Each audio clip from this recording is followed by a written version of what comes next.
This past weekend, we did the unthinkable. Yes, we went to the commercial cinema. We left the Techthusiasm home theater to go out to commercial cinema and watch a movie. We went and saw Thunderbolts. At this point, I would say in the progression of the Marvel Cinematic Universe, I'm definitely very excited about Fantastic Four. And as a family, we recently just caught up to the current release, that being Thunderbolts, having over the last maybe about, I forget what it's been, 12, maybe 18 months, we've made our way from Incredible Hulk all the way through the Marvel Cinematic Universe to having just watched Captain America, Brave New World, a few days before we went to the show to see Thunderbolts. We've also watched as a family a variety of the Disney Plus content that's part of the MCU. Not all of it, but I would say the better half of it at least, and certainly the better shows, leaving some of the maybe more questionable shows to the future. If we watch them or not, we'll see. But as it is, I think the quality of the MCU is definitely on an uptick, which makes me very, very excited. And I definitely wanted to go see Fantastic Four, and I'm not going to skip Thunderbolts. So waiting for the Thunderbolts home release to be able to go see Fantastic Four at the theater, we said, screw it, let's just go. We'll go watch Thunderbolts. The press seems to be pretty decent on the movie. The movie looks like it might be pretty good. We'll spend some extra money. We'll go to the commercial cinema. We haven't been to the commercial cinema since Super Mario. Of course, the MCU is something that I take very much to heart. I have been a lifelong superhero comic book fan. I've been reading Marvel Comics since nigh upon about the 5th grade. And I'm coming up on 50 in the not too distant future, if that gives any idea. I've read comic books my entire life. We're immersed in comic books here. My son is super into the hobby. My daughter even is reading. She's particularly interested in Spider-Man. I've got her reading comics. We're definitely comic purists. As it is, though, going to the commercial cinema, we don't go very much. When you have a really nice, dedicated home theater, home entertainment space, I think that's really kind of all where we would prefer to watch and absorb content. But in this case, again, wasn't prepared to wait. So we went to the Emagine Theaters in Southeast Michigan here. Imagine is a pretty big chain. If you're in the area or you have Emagine Theaters around you, I do strongly recommend them. I think generally speaking, Imagine is a pretty nice theater chain. Imagine also has basically some of the best technical presentation, I think, in the commercial cinema game. Specifically, Emagine Theaters has a Super EMX style screen. It's something like 92 feet wide by 48 feet tall screen, 192-ish to 1 aspect ratio, IMAX style aspect ratios, 64 channels, Dolby Atmos, 4K laser projection, and all of that with comfy recliners, big, nice, cushy seats. Super EMAX, I think, is the best commercial theater experience in Southeast Michigan, and I think they have the Super EMAX screens at a variety of locations, Novi, Canton, and more around the greater Detroit area. So we went there. We were able to get seats right in a nice row, right in the middle. There wasn't a lot of people there. This was on a Wednesday evening, a week or two after the debut of the movie, and certainly was not filled. The center seats, all the way up the section of rows, were sold out. And there was a couple other people that came in here and there. But all in all, I would say there probably wasn't more than 30 or 40 people in the theater. And again, this was like a 6 p.m. showing on a Wednesday night. But I won't complain about there not being a lot of people in there. With that few people, it was a nice experience watching the movie at the commercial cinema. There wasn't enough people that people were talking, annoying, distracting, cell phones going off, and all of that sort of stuff. We weren't even sitting actually in the direct vicinity of really anybody even around us. So it really felt like we were kind of there effectively by ourselves. So that was nice. I can't complain about that at all. The experience itself was good. And again, the presentation in that theater, I think, is just awesome. The video quality is very high. The audio quality is really high. You get nice surround sound and immersive audio types of effects. One thing that you don't really get, though, they played it loud. It wasn't too loud. I actually do appreciate that, because a lot of the times when I go to the commercial cinema, I actually find it to be too hot, too loud, and just grating on my ears. So the volume was set at a good point. You don't get the tactile, though. They don't have shakers in those seats, and in that big of a space, you just don't get the rumble, you don't get the feel of the seat. So that's definitely an area where I think the home experience can exceed the commercial experience for sure. But all in all, happy with the quality, happy with the presentation, happy with the audio, video performance, and all of that. If you have it, Emagine Theaters Super EMX, check it out. Now, the movie itself. So Thunderbolts, of course, bringing together a bunch of like street-level anti-hero type characters from prior MCU movies. Yelena, the White Widow, Winter Soldier, the Red Guardian, Ghost, Taskmaster, and U.S. Agent, the second Captain America that took over for Steve Rogers in the Falcon and the Winter Soldier. So I think one of the interesting things about Thunderbolts is that to really kind of understand a lot of the stuff going on with these different characters, this is very much an MCU insider movie. You probably have to have absorbed some umpteen hours of MCU content to get some of the backstory of all of these characters. You definitely would have wanted to have seen Black Widow, all of the prior like Winter Soldier, Bucky stuff. You would have certainly wanted to watch Captain America in the Winter Soldier show. You would have wanted to see the other appearances, like in the Hawkeye show where the White Widow shows up. So definitely a stalwart MCU fan service type of film. As it is, though, it's interesting that they take the concept of the Thunderbolts. If we look at like where Thunderbolts came from in the comic books, originally it was kind of like a bunch of villains more or less coming together to rebrand themselves and disguise themselves as heroes so that they could still kind of do ultimately villainous things.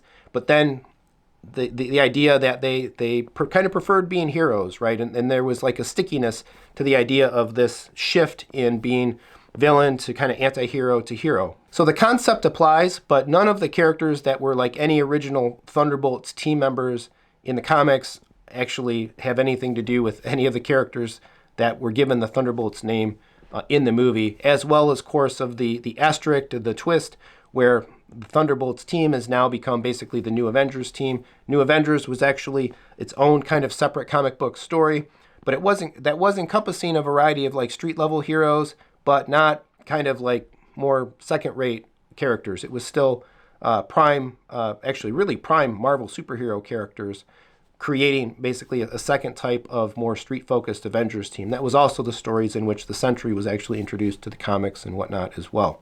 So I think what they used in terms of all of this stuff for the MCU was fine.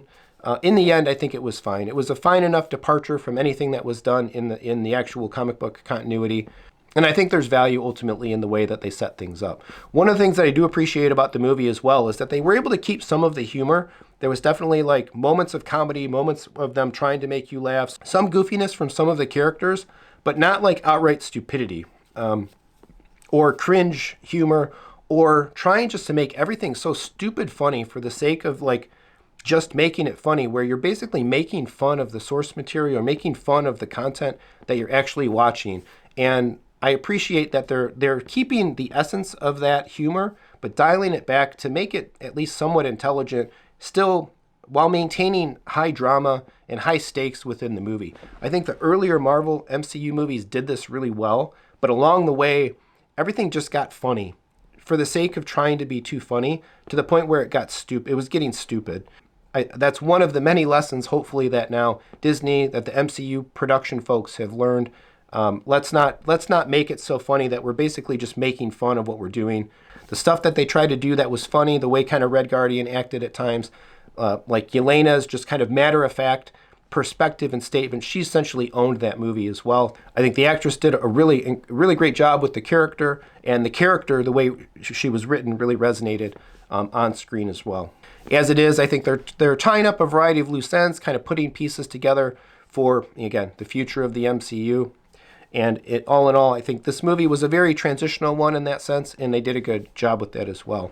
The concept of the Sentry was pretty cool overall, I think pretty well done. The idea of his powers leading to the Void and the way that they represented the Void. I think there was some really heavy and mature themes in this movie as well, about kind of accepting your past, accepting your mistakes, acknowledging them, but internalizing them and moving on, not just burying things like pain and disappointment and frustration and depression down within you, where you're just trying to forget it, but it festers and it swells, and it's not actually dealt with in a mentally healthy manner. I think that was a really poignant theme throughout the movie, and I think I appreciated it, leading up even to the later segments where they were in the Void and basically fighting the Void, and the answer to fighting the Void is not just violence, violence for the sake of violence, or we can't defeat the Void with violence. The only way that we can defeat the Void is to accept it, right, which is ultimately accepting who we are. In its totality, with our our negatives, our mistakes, and the things that we've done that maybe we're not happy with or proud of in the past. It's not often that you see a supervillain in a movie basically defeated with a hug, but in this case, it really worked. It really worked well. It made Thunderbolts, I think, a little bit more mature as well. Maybe a little pushing it for my youngest, for my son. But it also led to some interesting discussion after the movie when we were kind of talking about really what was the theme? Why did things transpire in that movie the way they did? Why did it take those actions, right, to be able to escape the void and defeat the void? I think the action overall was really good. I think it's interesting. I'm a big Captain America fan, I should say that. And it's interesting how much of what we've been watching lately in the MCU is based essentially on Captain America, right? Multiple super soldiers running around, the Red Guardian, the Winter Soldier, and the U.S. Agent, and of course Sam Wilson, Falcon, aka the new Captain America. So essentially 4 major characters, either super soldiers or currently or formerly wearing specifically the direct mantle of Captain America, or in the case of the Red Guardian, right, a Russian equivalent essentially of Captain America. In some ways, that's almost a little bit too much Captain America. We might want to see a little bit more variety of characters and things and backgrounds and stuff going on, but it made sense for the purposes of the movie and kind of where we're at with the MCU, that these characters needed to come together. And regardless of it not being Steve Rogers, the mantle of Captain America is really important to the Marvel Universe and super core to the concept of the Avengers itself. I think the CGI in the Marvel movies has also taken a good step forward. I think the way they animated a lot of the Sentry, the way they did the Void, the battle in New York with the cranes and everything falling, the debris falling, a lot of that stuff turned out, I think, really good. Although I noticed in Captain America Brave New World and in this movie as well, when things go heavily CG, I think like now there's almost like a little bit of a filter or something. It feels like that there's overlaid on the screen. It's like I don't know if I want to call it like an oversaturation or a little bit of a blooming, but things have they look a little overblown, I guess, to me, when we're looking at scenes and elements where there's more CGI than there is anything practical actually going on in the shot. It was very poignant, again, I think more so to me in Captain America Brave New World, but I did notice it in this movie as well. I don't know if that's something to do with the special effects processes and stuff that they're using nowadays, but it feels like there's a shift in sharpness and like cleanliness of the image and detail of the image when the characters in the setting of the movie is in a practical space versus when it switches over to being in more of an all CGI type space. But cool stunts, cool combat, cool battle with the Sentry, cool battle in New York. So some really neat martial arts and of course shield slinging. Bucky, the Winter Soldier, a character I really like. He is definitely a beast. And I think there's a lot to like in the Yelena White Widow character. It will be interesting to see where we go from here. Of course, the end credit scene introduced the concept of the Fantastic Four coming in. Is that already a direct spoiler for what's going to happen in the Fantastic Four movie? I think we already know that the Fantastic Four is set effectively in the past of a different universe of Marvel than the main universe of the movie characters and the movie timeline that we've been watching. We know Galactus is coming. Something's going to get destroyed there. He's going to eat that planet. That whole universe may come to some type of event. The Fantastic Four are going to have to escape over, likely, again, to the proper MCU universe. It'll be interesting to see the actual story of the Fantastic Four movie. But I'm wondering, it's not going to be, is it going to be that simple?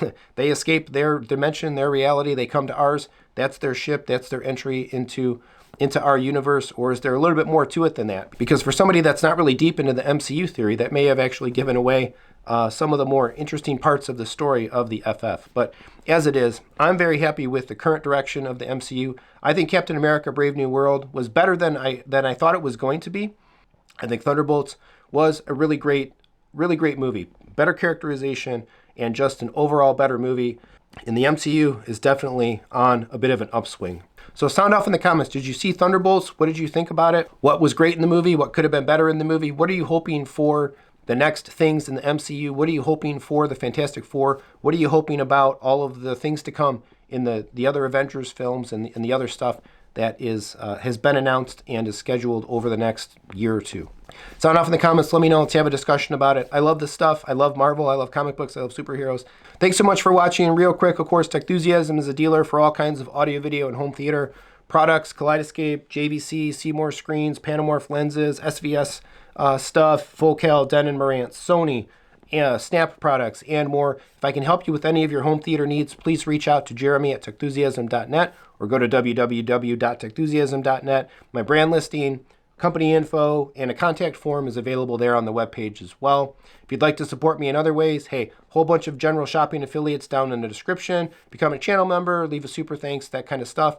Always, always appreciated. If you would, please do the regular YouTube stuff, like, subscribe, hit the bell, share the video, leave a comment. Again, let's discuss Thunderbolts and the current state of the Marvel Cinematic Universe.